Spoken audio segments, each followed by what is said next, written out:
Good morning, good afternoon, whatever time of day it is that you are listening. Folks, thank you very, very much for listening. The day is the 26th, the month is January, and the year is 2026. Welcome to yet another edition of the Coping Hour, hosted by Nicholas Hickle, a.k.a. Motown Noah.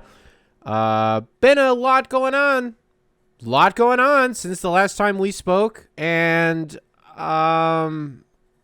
man, it has just made it hard to care about the football that we just watched, when other things are going on in the world that I'm sure at some point in this episode we will talk about. When that happens within 48 hours of the conference championship games in the NFL, it sort of dwarfs the stakes and the magnitude of the moment, which I surmise is good and that should be the case. But I say this just to say, we're going to start with football. But it did feel strange to be watching the games when it felt like maybe there were more important things at hand, and in a time where it's like, well, an escape would be nice. It almost felt, maybe I'm just projecting. Maybe you didn't feel like this at home, but I don't want to say unnecessary is the word.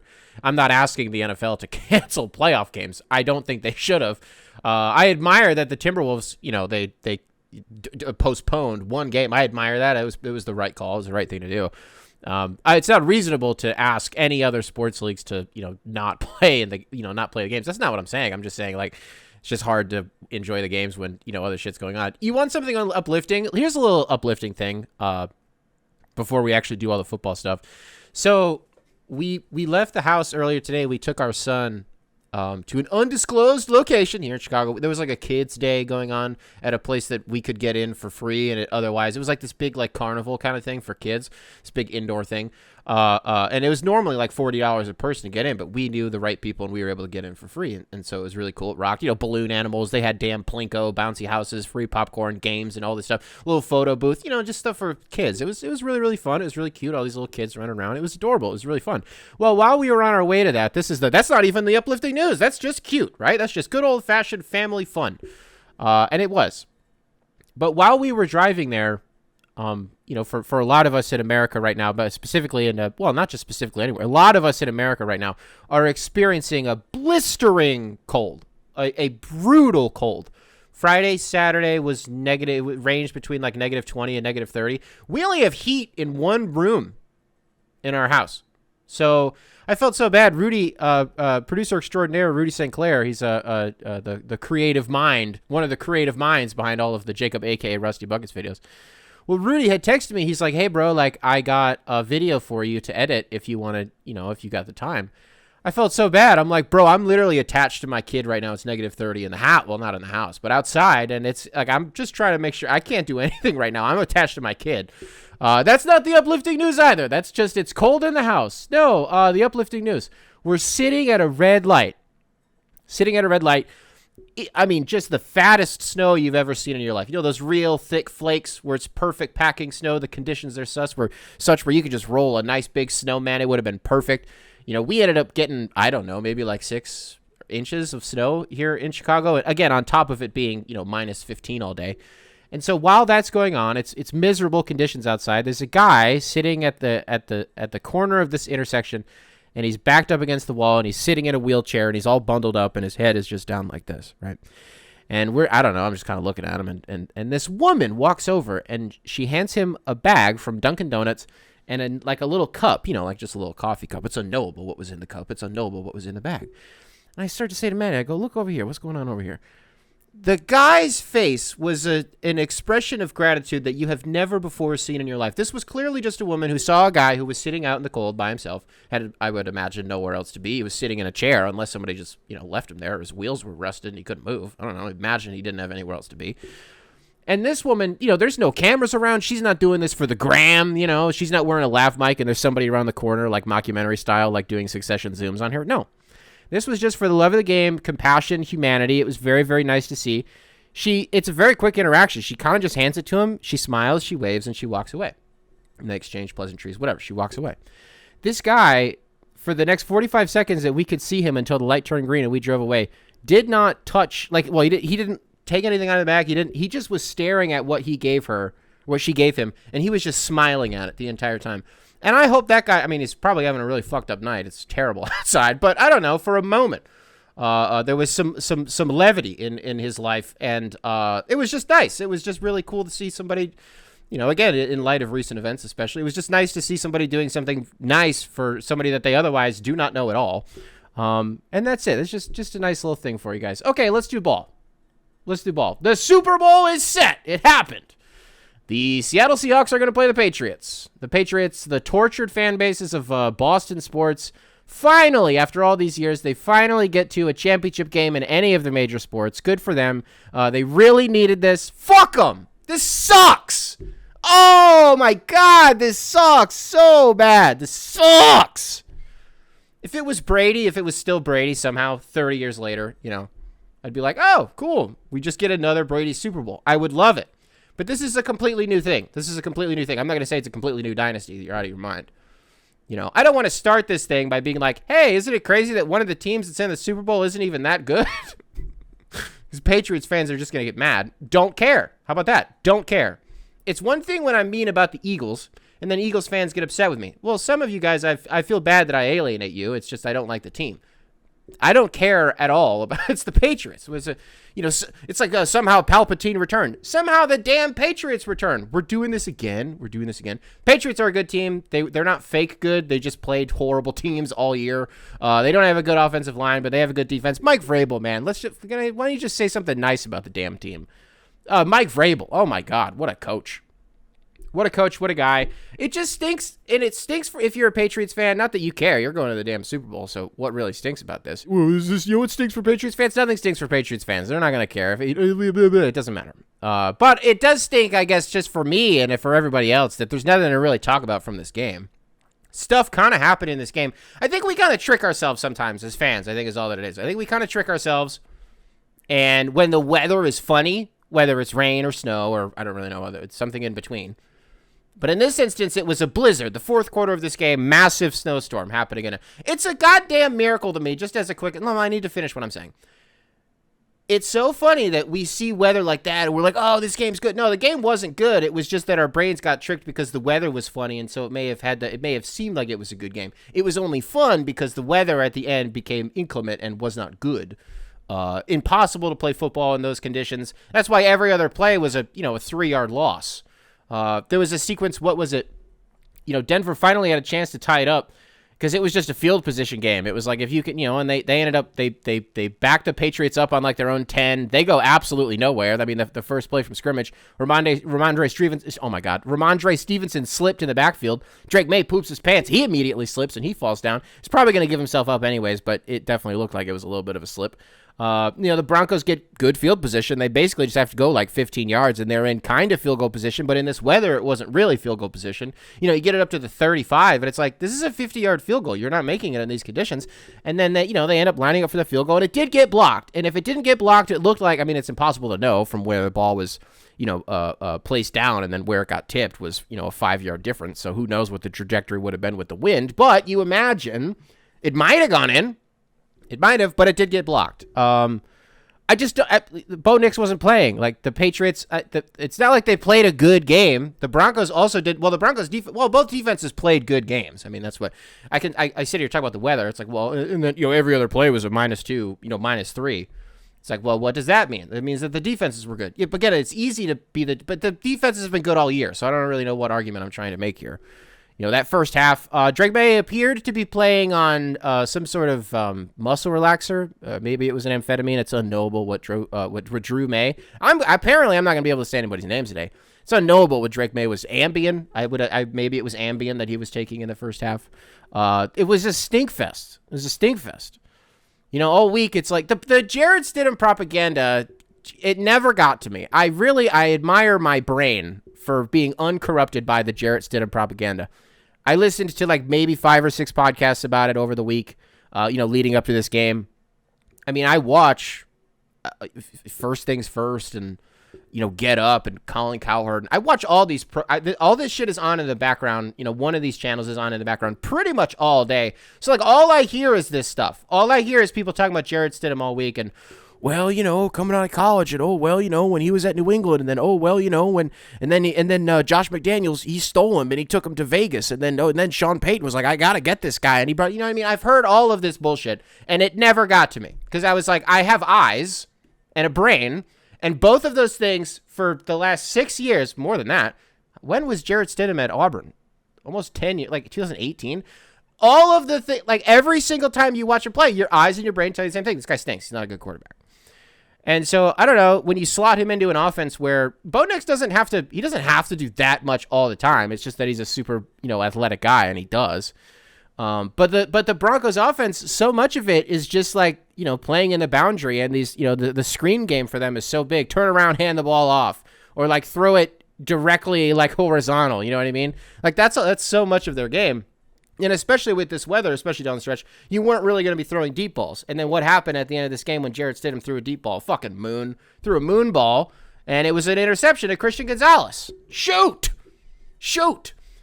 I came in really hot, and I was, I'm all mad that the Patriots are in this.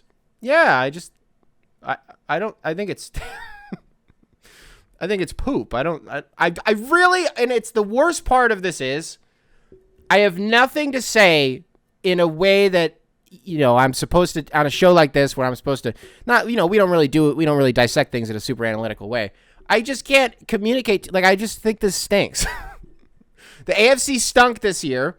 I said in the last episode, I don't know what I'm upset about, but it's not just like it does not boil down to the simple fact of, well, there's no Burrow and no Mahomes and now no Josh Allen and no Lamar Jackson. I was like, it doesn't boil down to just that. I was like, but it would definitely help. Now, I'm here to tell you right now, I'm not doing this shit again. Really fun year, all right?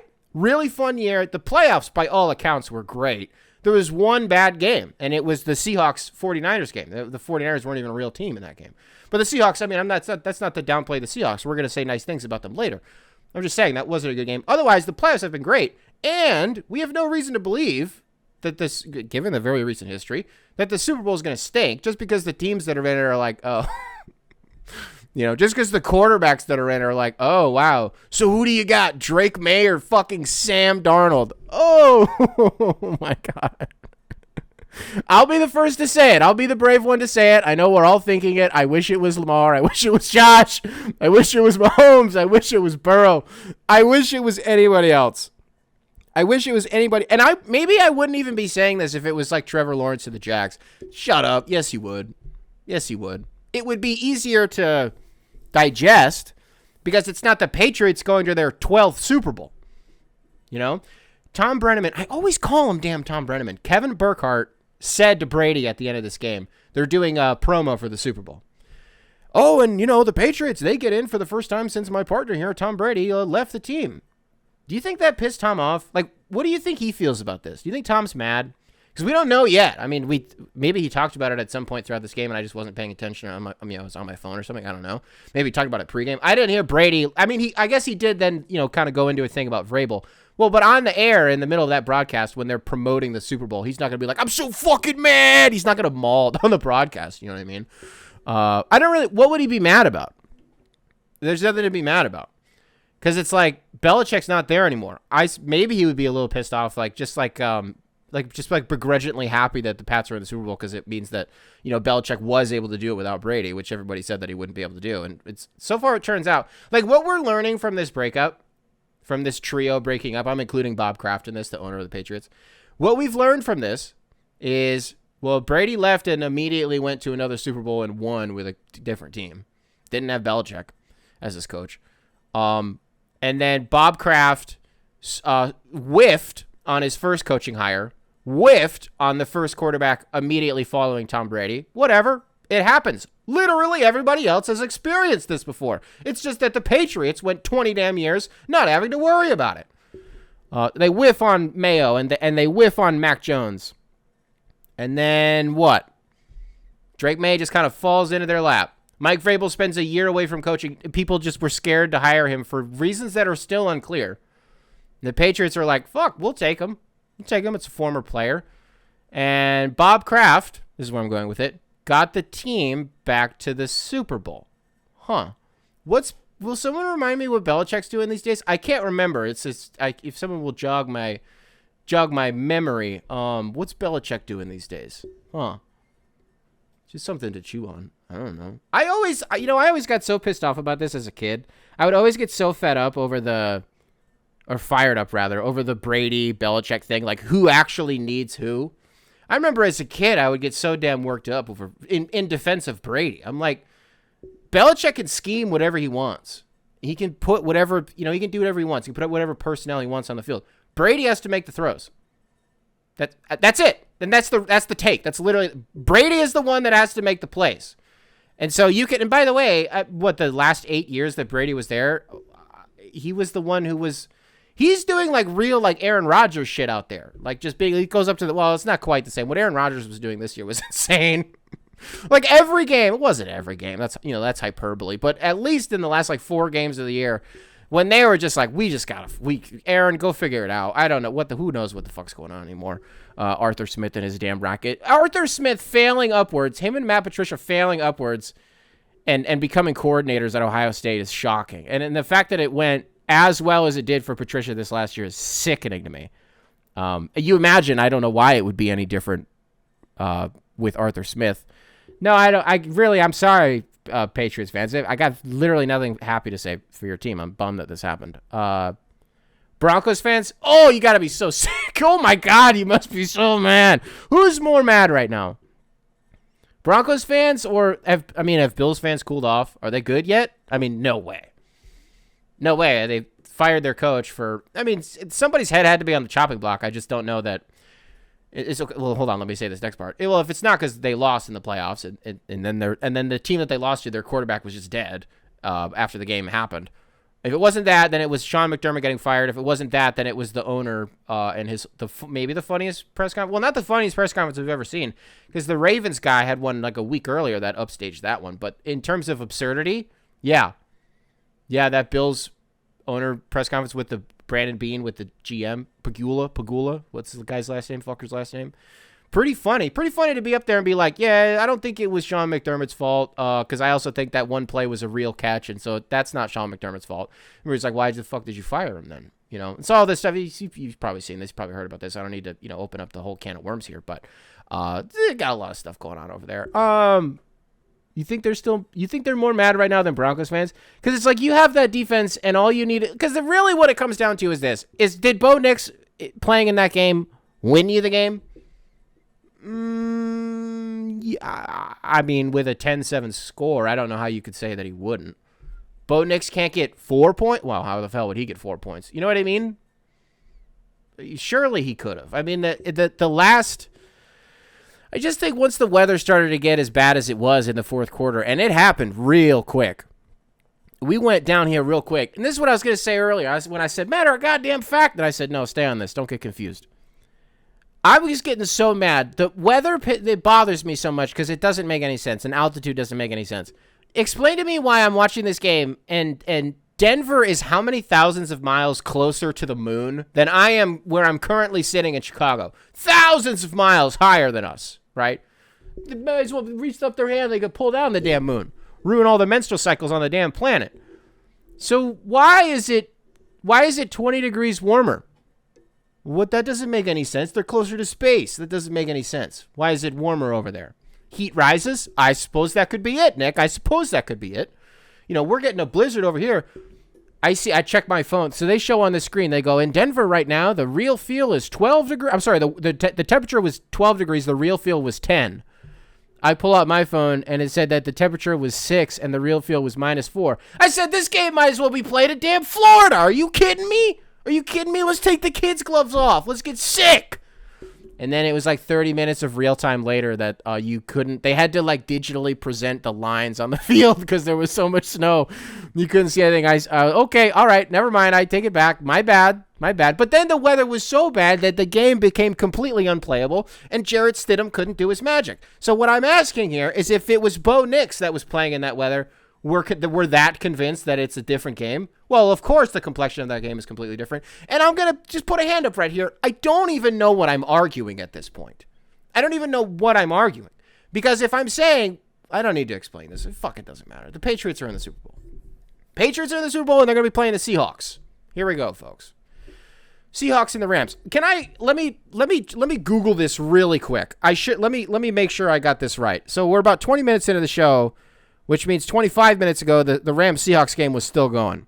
Now I stopped. They did end up winning, thank God. I stopped watching it right after the 2-minute warning because they give first down after first down, and the Seahawks are just, big onions, man. Just throwing the ball when it could be so catastrophic for them to throw the ball, and it just keeps working and keeps working. They get it was a defensive holding call. That's right. That was the defensive holding call at the end of the game in the last minute and a half that I was like, it doesn't matter. But just had to make sure. Just had to make sure that nothing funny happened. Hey, Seahawks fans. What does it feel like for a team? Now, I don't want to make this backhanded to you guys. Hey, Rams fans. What the hell is Sean McVay doing? What's he doing? The Rams are down 4 points. It's 27-31. There's 5 minutes left in this game. The ball's on the 8-yard line, if that. It's 4th and 4. You're down. Let's do some situational awareness real quick, okay? Do you have what it takes to become an NFL head coach? Take this quiz. Let's do it, okay? You're down 4 points. It's 4th and 4. You're inside the 10-yard line, okay? There's 5 minutes left in the game. You have all 3 timeouts. I should also mention your defense has allowed 31 points, okay? 4th and 4, 5 minutes left. You got all your timeouts. You're down 4.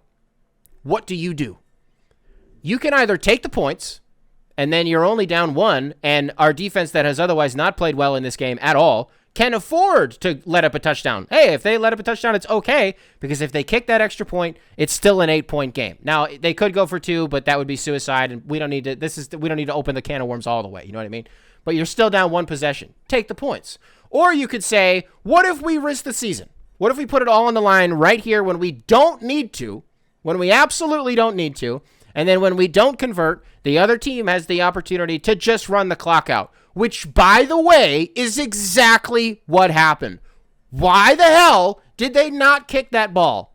Why did they not kick that ball? I don't know, and I'm sure literally at the moment that I am taping the show, I'm certain Sean McVay is answering that exact question at the podium. I'm sure that he is. We didn't really talk about the dunce cap that Sean McVay was almost wearing after that Bears game. We were just so blown away by how fun that game was that we didn't really talk about all the intricacies of how much of a fucking doofus he was during that game. But because ultimately it didn't matter, and the Rams ended up winning, and so it's like, hey, you get by the skin of your teeth. That's kind of the nature of football sometimes. What about this one? Because the truth is, I'm really fired up about this right now. But once I see him answer this question, which undoubtedly by the moment that I'm done taping this show, I kind of want to look it up right now. Has Sean McVay answered this question yet? I'm sure it's literally happening right now. Once I see whatever his response is to it, and he holds himself accountable, which he surely will. He always does it with things like this. Even after the Bears game, he's like, I thanked Matthew Stafford because I almost smoked that game. No, it's just a huge bummer. It's really a huge bummer, just for my own personal agenda. And I only mean that because of Stafford. I really, really wanted this to happen for him. But the Rams and the Seahawks, it's sort of, at least this year especially, I'd love to know the accumulative yardage total that the Seahawks, I guess you could do that between these 3 games. How many yards did they put up in totality? It's got to be what? I mean, the Seahawks accounted for damn 600 almost in one game. Was that the first or the second time they played? One of the games that they played this year, the Seahawks and the Rams, the Seahawks had 500 or 600 yards. So if I say that they combined for 2,000 yards this year, that seems like it's got to be ballpark close. I think the Seahawks on their own have accounted for 1,200 of those. They've been out of this world. And Sam Darnold, to his credit today, I think a lot of us in America, especially Vikings fans, maybe even perhaps Jets fans, although Jets fans, what are they even doing right now? Playing with crayons and hitting their head with a damn hammer or something. I don't know. What are the Jets fans doing right now?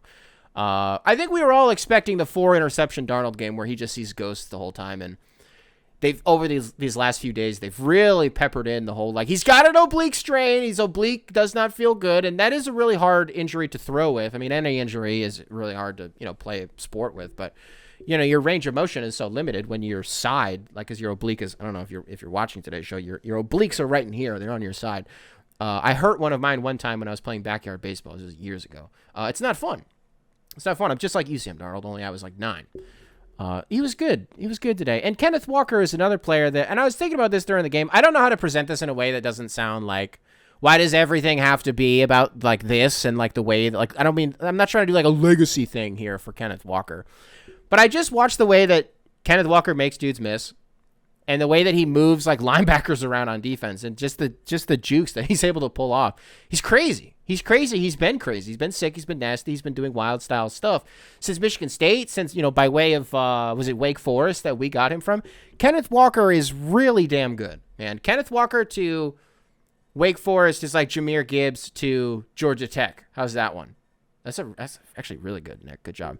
I love Kenneth Walker. Where I'm going with this is like, if he's the exact same guy for 6 more years, right, and he has like almost a 10-year career, or by the end of the decade, when would be 2021 was Kenneth Walker? It doesn't matter. God damn, bro, don't fixate on this. Let's say he plays 10 years and he's just kind of this guy forever. Yeah, like what is the appetite and the shelf life for a player like that? Is it like is it only Seattle that will care? I don't want to say, is it like Steve Largent and only Seattle cares? I mean, kind of only. I don't want to say only Seattle cares about him, but yeah, kind of. It's like you have your one guy. Also like they don't only have one guy. Don't do that, Nick. But well, for a long time they did only have like one guy. So yes, actually for a while that was true. Is K9 just like a Seattle staple? And I mean, I guess he would have to play there forever, I guess, because if he's this same guy, but he plays for 3 other teams. Okay, well, you need to set the stage, Nick, for what you're looking for out of this. Like, what are you asking? Are you asking if he's going to be, revered as like a top X quarterback or running back? I mean, no, he's never going to sniff those conversations. Absolutely not. But like when you're sitting around with the fellas and you're having some beers and you're doing that thing where you're just naming random guys, you're like, remember him. How long until Kenneth Walker gets named? If this is 2040 and Kenneth Walker's been out of the NFL for 10 years, how many, and is it if you're playing that game where you're with the boys and you're just naming sports guys, is it a bigger sign of respect the longer it takes for you to be named? Does that make sense? So like, if I'm with the fellas and we're just rattling off Tigers pitchers, and I save, I don't know, if for one reason or another, it takes me, 18 beers to say Todd Jones. Is that the ultimate hat tip to Todd Jones because everybody's going to be like, oh, yeah, that guy? Or is it like the ultimate sign of disrespect because it took you so long to remember him? I feel like the nature of those conversations is usually like who can get deepest in their bag, and be like, hey, remember this guy? Todd Jones, you're not going that deep into your bag to remember him, but you get what I'm asking here? I don't know. Seahawks and the Patriots. Okay. We're all going to watch it, and it's going to be a fun game. But, this for 2 teams, by the way, 2 teams that, as far as the records are concerned, are amazing. Really, really good. The Seahawks are the really good team here. And even them, I'm not even sure they're really good. I just think they're good. I do give them a lot of credit for the Shaheed trade, not just because, there were a lot of teams that were in on him, and they were the ones that got the deal done. I don't even remember what they gave up, but A, it doesn't matter, and B, the NFL doesn't really work like that, where like you have to remember what people gave up in trades because it just doesn't matter. You give up 2 4th-round picks, and it's like, okay, well, there's 60 picks in the 4th round these days because like once you get into the compensatory picks and stuff, once you get beyond the 3rd round, those picks are fucking monopoly money and they're not real. So I don't know what they gave up for Shaheed, but I give them a lot of credit because it's seemingly every single week since they traded for him. I think that was at the deadline. They just like figure out a new way to use him, and they figure out something else that works with him. And these training wheels I don't know if they've come off at this point, but it's like they just feature him in so many different ways, and they just make it work every single week in a completely different way. Last week against San Francisco, it was the come on, Nick, it was the opening kickoff return for a touchdown. Early in this game, what was it that he did early in this game? Oh, was it? I don't even think it was a touchdown, wasn't it? No, it was just a big catch early in the. What am I trying to think? Come on, bro, you're the one that brought this up. Well, he had a big play earlier, and I just think he's good. He's really fast. He's good. He's fast, and we talk about the Sam Darnold, the oblique strain and how that, you can't really throw deep balls when you can't. I don't know. Your range of motion is as bad as it was for him, and he really didn't. I think that I would love to know the deepest pass that he threw that he threw today in terms of like air yards. what was it, like 15 yards, maybe 17 yards? Well, it's easier. It's a lot easier to bring this back to the Broncos for a second. It's easier for Sam Darnold to do the shit in the boundaries and like playing on the numbers and, just throwing stuff out of the backfield. It's so much easier for Darnold to do it than it would be for like a Jarrett Stidham today. And that's even conditions aside. If you put both of these teams in 68-degree weather and there's not a breeze and there's, it's perfectly sunny outside, it's just going to be easier for Sam Darnold because they have better playmakers. They have faster guys, JSN and Cooper Kupp this year, it's been a whole season. We did the whole season of Cooper Kupp wearing a Seahawks jersey. I got to watch maybe, 8 or 9 Seahawks games this year. So what's that, about half the year from them, not including today or the 49ers game. Still not used to it. Still kind of hate it. Can I go there? Seahawks fans? I hate Cooper Kupp in that jersey. It makes no sense. Doesn't make any sense. That guy he was a Ram for sure. He's a Charger. I could see him being a Charger. That guy's a Tampa Bay Buccaneer. He's a Carolina Panther. Just so I'm being fair, just so he's also not a Lion. That guy's that. You see him in that uniform? No, Cooper Kupp's not a Lion. No shot. Maybe he would be if we always wore white jersey with blue pants, but we didn't wear those once this season. No, he's not a Lion. Is he a Bear? I'm trying to think of the NFC North teams. What NFC North team is Cooper Kupp? He could be that's a tough one. He's not a Lion. I don't think he's a Viking because I'm just thinking of like Adam Thielen. Go like white receiver. Like what does that look like? No. Adam Thielen was a Viking. That was a capital V Viking. That made complete. Didn't he also just officially retire too? Thank God. Oh, he terrorized me for years, man. Him and like Jordy Nelson. Well, there you go, Nick. Use Jordy Nelson as like your model here. Does Cooper Kupp work in Green Bay? I would pick Chicago. I think that it's one of those two, but I think Cooper Kupp is at Chicago. What the hell am I even talking about here? I'm really catching myself today, just going down rabbit holes that are not worth the thought exercise and the time that I give them. Couple notes that aren't actually about the game at all. Earlier in the Broncos game, so it was like 20 minutes after the snow really started to come down. We got out of halftime, and I think it was maybe going into the fourth quarter or something. And the flurries had very quickly turned into like real snow. And they flash a graphic up on the screen, and it's just like, hey, here are the teams that have made the most amount of Super Bowl appearances. And up at number 1 was the Patriots with 11, and then at 2 or 3 was the Broncos with 8. So Jim Nantz, being the professional that he is, he goes, so will this be the day that the Patriots advance to their 12th Super Bowl? And as soon as he says Tony Romo goes, look, Jim, it's starting to snow. Evan was right. It's starting to snow. Evan Washburn, he's one of the sideline reporters for CBS. He had just said, yeah, it's really starting to come down. So Tony cuts him off to go, look, Jim, it's starting to snow. And Jim seamlessly picks up and he goes, or will the Broncos advance to their 9th? Here's 3rd and 5.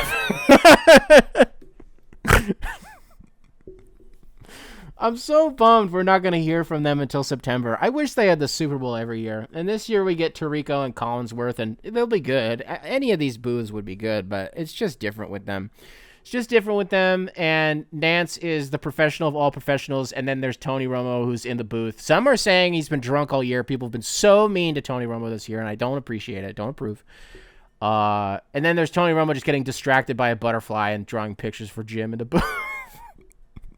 It was very cool, Tony. And then it was earlier in this Rams Seahawks game, and this isn't really like a thing that happened. It's just more of like a thing that's been happening, just like observationally. This is a quirk, a tell, if that's what you want to say, that Tom Brady does. It's not so much of I guess it is kind of a tell. So you know how when you're watching a game, and when you can tell that a quarterback is loading up to go deep, well, in the fractions of seconds, it's not even fractions of seconds, there are like full seconds that will pass that when they throw that deep ball, you, the viewer, because the full picture is not in frame, have no idea where the ball's going, who it's going to, if he's blanketed, if he's wide open. You don't know any of this stuff until he comes into frame. And so there are a few seconds where your heart is in your balls one way or another, right? Brady has just circumvented that emotion, that roller coaster that you go on in those few seconds. Brady was like, what if we just removed that completely? Because every single time that a massive play is about to unfold, 25 yards down the field, Brady will let you know by going, oh, and then you fucking know that something's happening. And when you're on the wrong end of that, Man, does it not feel good. And those Seahawks had a couple of those plays today. Oh, both teams did, to be fair, actually. But it's just something funny that Brady does.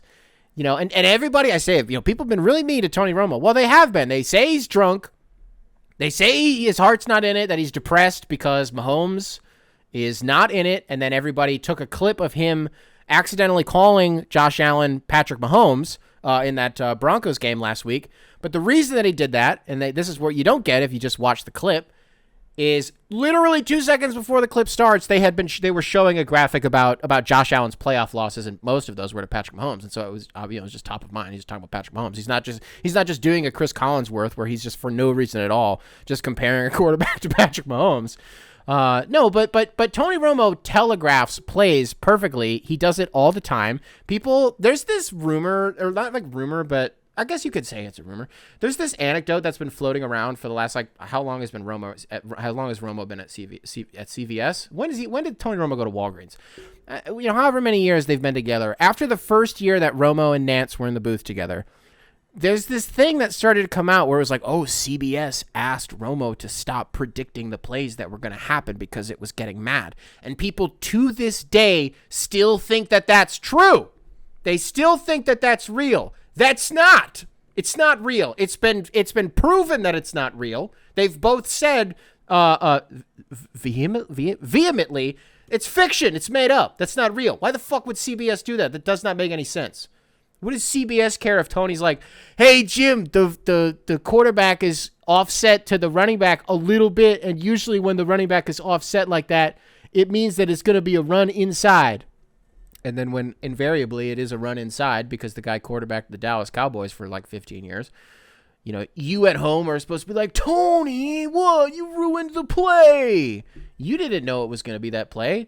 I don't know. I think it's dumb. He's right about shit all the time. Brady's been better this year because I think there was just an article that got published about this. So that's why I'm thinking about it. Did I read that? I don't remember if I read that. I must have. Well, Brady is just actually, instead of being Mr. Beast in the booth, where he's just a set of fake teeth and a smile, he's actually just like talking about being a quarterback, which is the thing that, you know what I mean? Oh, okay, all right. Well, if Brady's actually going to do the thing. Whereas and he cares, man. He's taking it super seriously. I still don't know if he's good, but yeah, he's good enough. And whereas Romo has all of the same smarts that come with the game, but he's literally, and I think this is why I get so defensive over it, is because Romo's literally just a guy who's excited to be watching the game, and when he's as animated as he is, he's just excited. He's just like, the guy loves football. That's literally all that it is. And then once he calms down, he'll actually, describe to you what's going on or the intricacies of whatever the circumstance is. And I just think like the average person is actually just like Tony Romo. So that's what I mean when I say I get defensive about it. It's like, okay, so a guy who's really excited about watching football in the booth, his job is to narrate what's going on, or rather to break down what's going on. It's Jim Nance's responsibility to narrate. And fuck him when cool shit happens and he gets excited. Brady did drop at the very end of this game when there was that, was it right before the 2-minute warning maybe, where Cooper Kupp had that, he stretches across the first down line, and McVay wanted to challenge it, but he otherwise would have burned 2 timeouts, and so he didn't. So when they were showing a replay of that in between timeouts of Cooper Kupp like extending, oh, did he get the first down? Did he not? I think he pretty much just comfortably got the first down.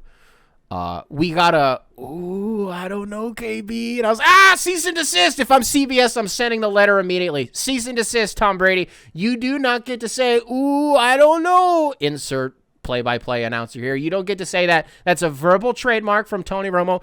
I don't know, Jim. We don't get to hear that until September. Oh, Nance is going to be doing golf. The PGA Tour starting pretty soon. Brooks Koepka, he's back. Jim Nance is very excited about that. Jim Nance, man, what a voice for the sport, for all sports. I mean, we just kind of talked about this. What was it, like a month or so ago, where we kind of just broke down. We rattled off like a bunch of our favorite, announcer calls. And then I think it was maybe an episode or two later, a couple of you guys sent in your own, and we just talked about it for the week, basically. And one of you guys had mentioned Villanova for the championship. Oh, wait, no. How the fuck did that go? Chris Jenkins takes the shot. Is this? And then I think it was in the air. He goes, for the championship. Oh, Villanova, the national champions. What does he say? Oh, because I can think of the guys. I can think of the picture of, like, the old guys, like, being all like, oh, and they're, like, melting into their chair and shit. Oh, I'm the one that brought this up, and I get phenomenal. It was phenomenal. That's what he says. Villanova. No, what does he say? Villanova. I'm going to keep doing this. This is staying in the show. Villanova. It's not the national champions. Phenomenal. Folks, we're going to do something here at the Coping Hour that we do from time to time where we fact check ourselves. Let me close my YouTube shorts really quick. So I'm going to look up Nova Natty Chris Jenkins because I don't otherwise know how to look this up a little bit faster. Okay, we got a minute 20 video here. Villanova, the national champions. Phenomenal. No, I think I'm getting my wires crossed here. For the championship.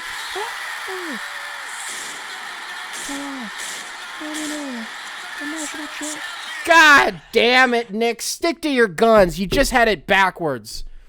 You just had a word salad. It was a word spaghetti. It was an anagram. Finally, I got there in the end. It was an anagram, essentially, is what it was. Villanova, phenomenal, the national champions. I knew it was wrong, but I knew I was right. Sometimes it be like that, ladies and gentlemen. What else do we got for you guys today? The Patriots are back in the Super Bowl. The Seahawks are back in the Super Bowl. It's a rematch. I mean, we got 2 weeks to talk about this game. I'll cool down at some point, and I'll stop being just disgusted that this is the Super Bowl. Again, I think it's going to be a good game. It's not like these two teams are actually bad. They're not. I mean, the Patriots I don't think are very good, but they are actually good. They're just not they're not Super Bowl good the way that, especially in recent years, we've been accustomed to, more importantly, coming out of the AFC. And so I think that's where some of this is coming from. You know, obviously some of it is just, again, that it's the Patriots, and it's like, wow, cool, happy for you guys. Cool that you get to do this fucking again. You know, nobody else is trying to get a turn on the merry-go-round, and the Patriots fans, they got their ice cream cone, and it's a 90-degree day outside, and it's a triple scoop, and they took one damn lick of the cone, and this chocolate ice cream's just running down the side of their cone. And they couldn't even be bothered because they're on the merry-go-round right now. The horse is going up and down, and they're going, wee, it's spinning around. They're going fucking nuts while they're playing with like a fidget spinner. They got a Nintendo Switch built into the horse's head, so they're not even looking at the ice cream or the fidget spinner. They're just playing Switch, playing on the merry-go-round. Everybody else just waiting in line, hoping for a turn. Maybe one day we'll get to go to the Super Bowl, and the Patriots are like, hold on, I've got to do this 12 times. I'm going to go to this. Watch this. I'm going to go to the Super Bowl 12 times. Hey, Nick, would you be keeping this same energy if the Broncos went to the Super Bowl? Because it would have been their 9th, and I think that would have been the second most all time. No. Not even a little bit. And I don't even feel like I need to justify why I would feel that way. It would be because that means Jared Stidham won the, you know what I mean? Shut up. I had a whole thing. I really believed, man. I say earlier I didn't fall for the Jarrett Stidham propaganda. I didn't. I'm saying this, you know, in the context of it's halftime and the score is 7-7, and I'm like, what's going on with this game? I spend 5-10 minutes talking to myself about like, wait, so what if he wins the Super Bowl? Is this crazier than Nick Foles? And now I'm not going to do the full mental exercise. Where I arrived was like, it kind of is, but like also, nah. You know, they're actually pretty comparable, but I also think that people do a lot of revisionist history. Not even just Eagles fans. I think people do a lot of revisionist history. Like, Nick Foles wasn't Jarrett Stidham. That's the difference. You know? Jarrett Stidham is a step above when Connor Cook had to start a playoff game for the Raiders. Okay? This guy's not real. So, yes, it would have been a miracle and a half if they managed to win this game, which I don't know if I mentioned this yet. They did not. So, all right, folks. Let me reposition here in my chair. We're about to... We're going in the complete opposite direction. Sports are over. Sports are canceled. The last 45 minutes of it's 2016 and we're all at brunch and we're all excited to vote for Hillary. That shit's over. We're done doing that in this episode. No more brunch. No more 2016. All you fuckers being nostalgic for a year that sucked. Oh, all this bullshit. This isn't what we're talking about, by the way, but just as a quick aside. All this nostalgia for 2016 that you're seeing all over social media is, I don't know what the CIA is doing. I don't know. about the Men in Black us, and we're about to go back to 2006, and they're just trying to get everybody to remember exactly what they were doing. I'm sorry, not 2006, 2016. They're trying to get everybody to remember exactly what they were doing in 2016, and then to boop, snap back. No, that year sucked.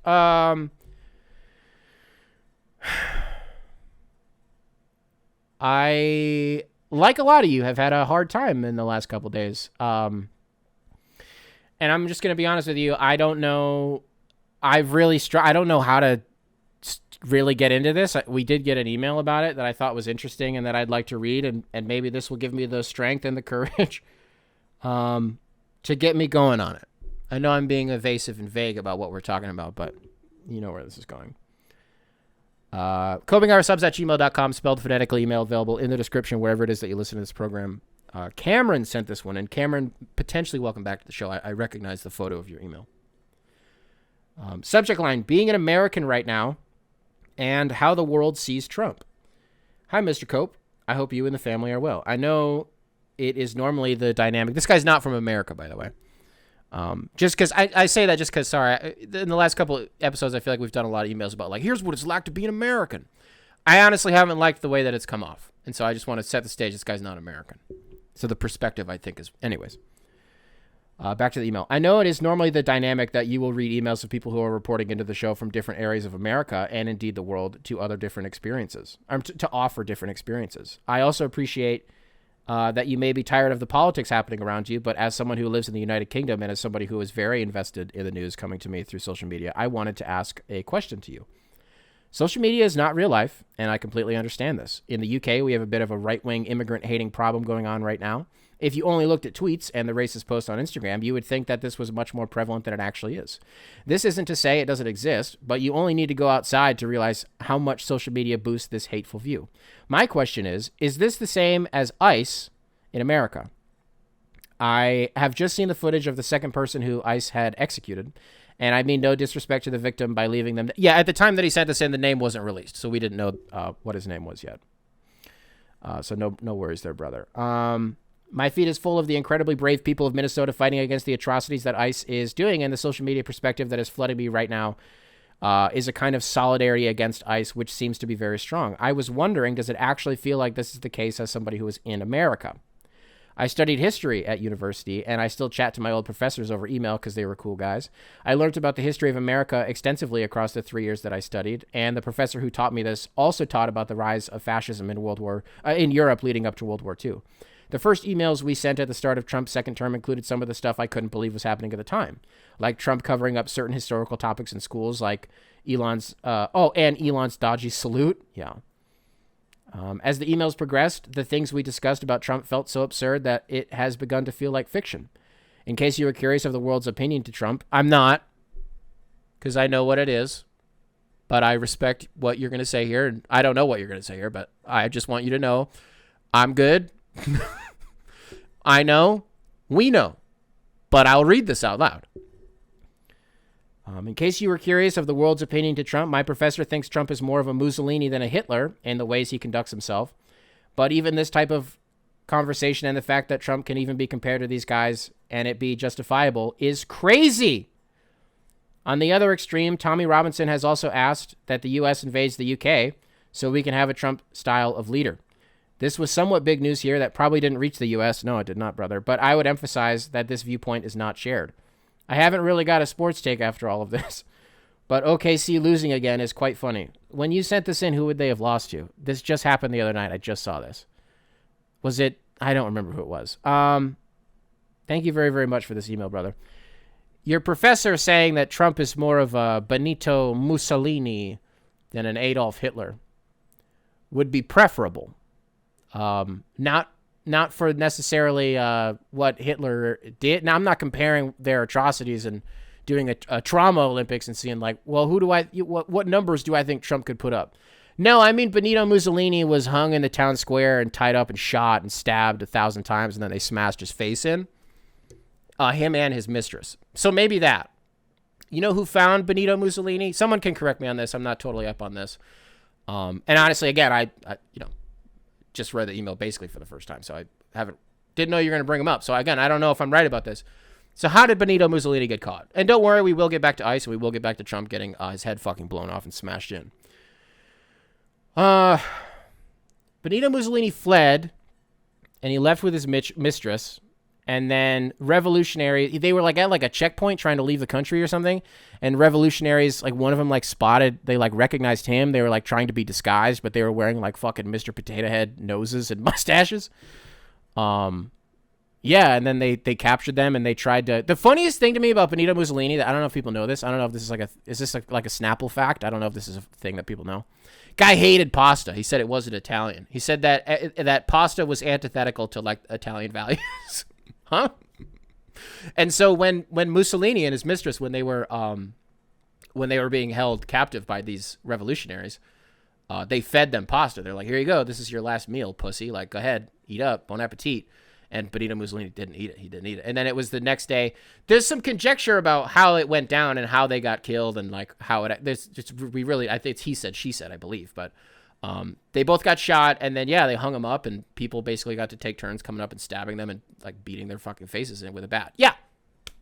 Yeah, because the alternative is he just blows his head off in a bunker, which I guess could happen. Did you guys see that? That's a thing that this East Wing of the White House that they've been demoing for the last couple of months.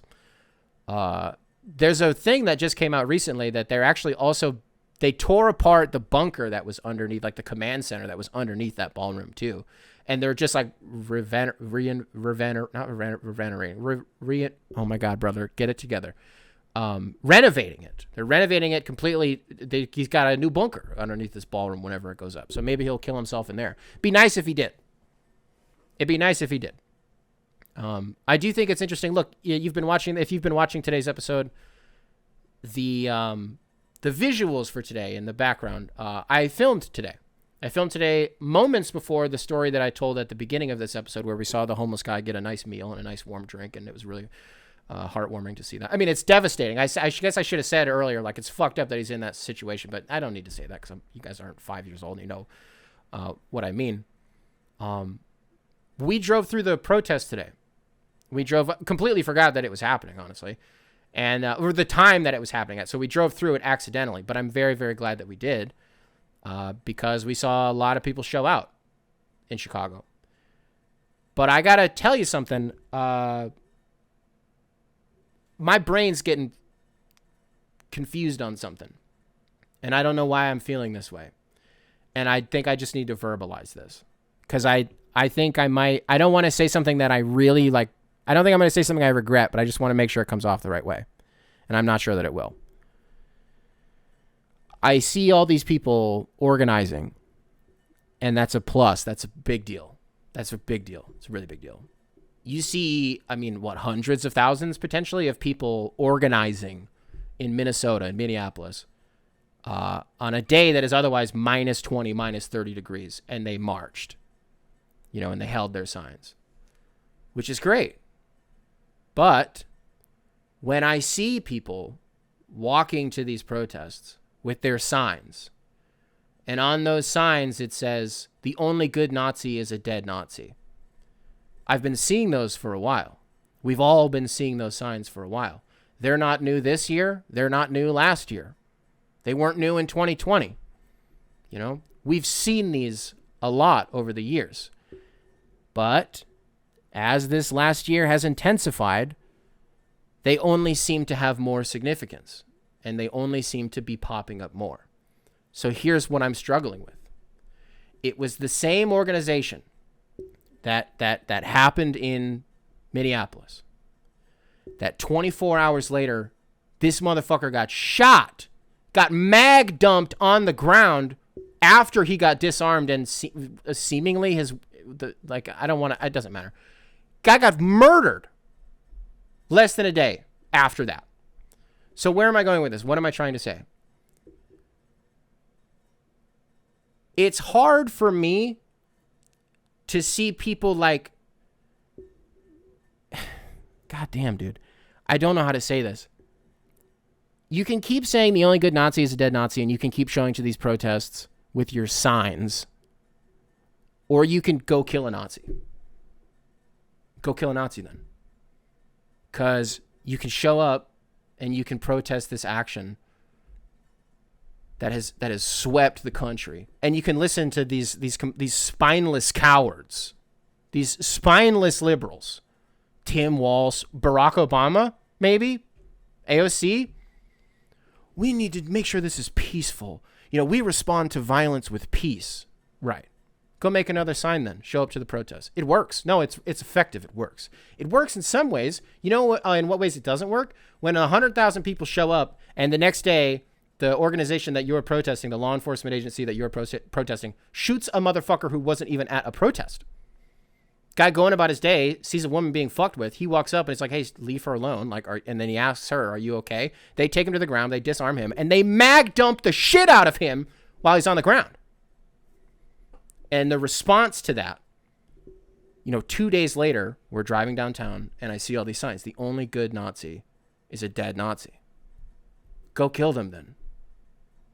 Because it just doesn't seem effective to me at this point to respond to the, and I hear what I'm saying. I really hear what I'm saying. This is going to disturb my grandma. This is going to really upset her. But I'm just saying, when your response is repeatedly to peacefully go about things and, we don't want, I don't know what you think is going to happen with these guys. I don't know what you think is going to happen when, I get what I'm saying here, because it's going to happen. One way or another, it will happen. It could be a fucking false flag when it happens. To be honest with you, it 100% could be. But one of these guys is going to get fucking killed in a bad way. And I'm just telling you, the response on this show is we're going to celebrate and we're going to fucking hit the L on that guy. Because fuck that guy, whoever he is. That guy's walking around right now and he has no idea that one day he's 100% going to get killed. But fuck that guy and fuck his family. I don't care about him. I don't care what happens to him. I care about what happens to a lot of Americans. I care what happens to people that are here that aren't Americans. And the fact that this started because motherfuckers got tricked. And people, it's crazy, man. This a big reason why this is happening is because people were concerned about the price of eggs. How are those eggs looking right now? And then when everybody tried to say, hey, this is going to happen. I have seen, this is pissing me off too. There's this dumb, the liberals of America. And I think that what we're experiencing right now transcends the identity of politics. I don't mean identity politics, but very literally the two-party system, like Republicans, Democrats. This transcends that, right? But if we just use that as a marker for who's who, right? Which, what the fuck am I saying right now, man? What's really pissed me off is every time shit like this happens, you see the libs of America come out in droves trying to dunk on conservatives and be like, remember when you said this? Well, now it's happening, and what are you going to say about this? They don't care. They don't care. Oh, well, what about what's the NRA going to say about this? What are all those Second Amendment people going to say about this? Right. They don't fucking care. How about that? They don't care. A woman got shot in the fucking face. Clear as day, shot in the damn head 2 weeks ago in the same city, by the way. A reverse haven for the worst shit that can happen in America happens in Minnesota this decade, apparently. And what did they do? Licked boots. So what are they going to do after this one? Lick boots. So you keep coming at them and you try to get them in false equivalencies and they keep trying to gotcha them. It's the worst shit in the world to me, man. And so when you see that in conjunction with well, maybe if we all just fucking, look, there are people at a lot of these protests that are being maced, that are being gassed, that are being beat to hell, that are being shot with rubber bullets. Yes, this is happening. This is happening. That happens everywhere. I mean, 60,000 people in Iran over the last month have been fucking killed trying to protest, right? It's not the trauma Olympics here, but I'm just saying, I don't want this to seem, I'm not saying any of this to say that these protests are fucking pillow fights. Well, some of them, yeah. And what I see when that happens is I don't know how to say it. When I see that, it's first of all, the Minnesota one, the one that happened, a day before this guy got killed, massively underreported. I mean, suppressed to all hell. Which is good, which is a good thing. So that's another reason why I get pretzeled about this, right? Is because, okay, well, if the organization that's happening is is to such a degree that it has to be suppressed in the media. That's good. You know, I guess I think one thing I struggle with also is like this goes into the protesting and the I just don't know how fruitful it is. At this point, I don't know how beneficial it is. You think motherfuckers are switching sides now? 2 people have been murdered in the last, 3 people have been killed by ICE in the last. I mean, the truth is that it's unknowable how many people have been killed by them. How many motherfuckers are missing from Alligator Alcatraz? Like 1,200, like 1,500? It's literally unknowable. I say all the time on the show as a joke. It's unknowable. It's actually real life unknowable. It's like the Reddit Wired autocomplete undercover interview. It's actually me.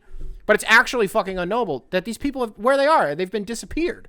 There are people in Chicago who got taken and they got sent off to the damn airport. We don't know where they went after that. Some of them, we don't know where they went after that. Families still looking for other family members because they don't know where ICE sent them.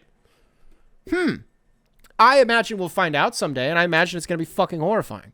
And I imagine the day that the world just decides to so what happens if we get I don't want to ask an economics question because I'm just going to well, it's okay if I show a blind spot. I don't know. I'm allowed to ask questions. I don't know anything about anything.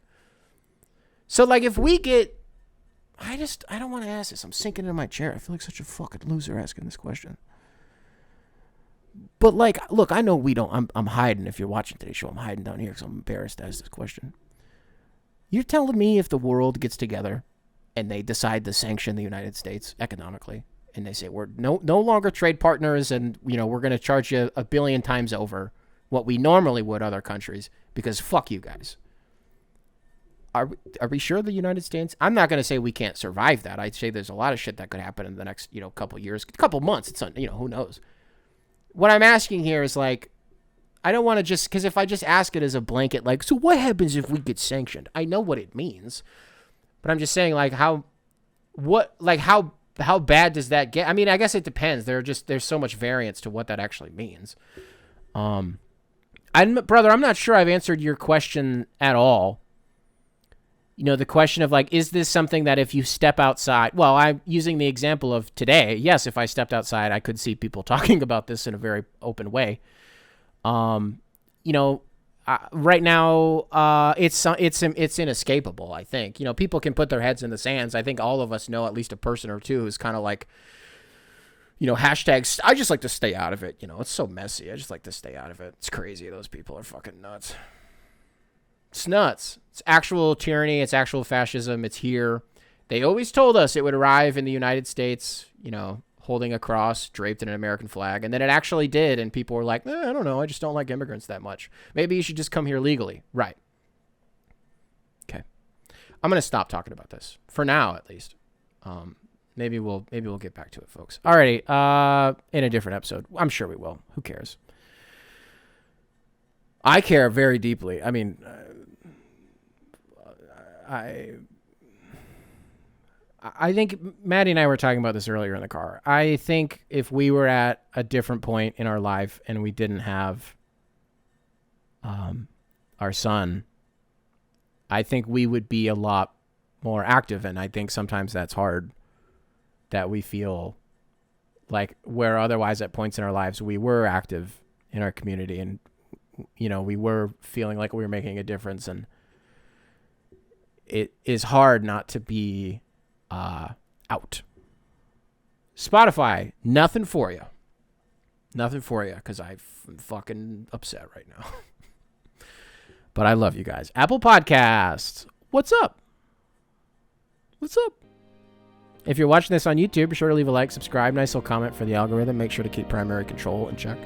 And I will catch you guys in the next one.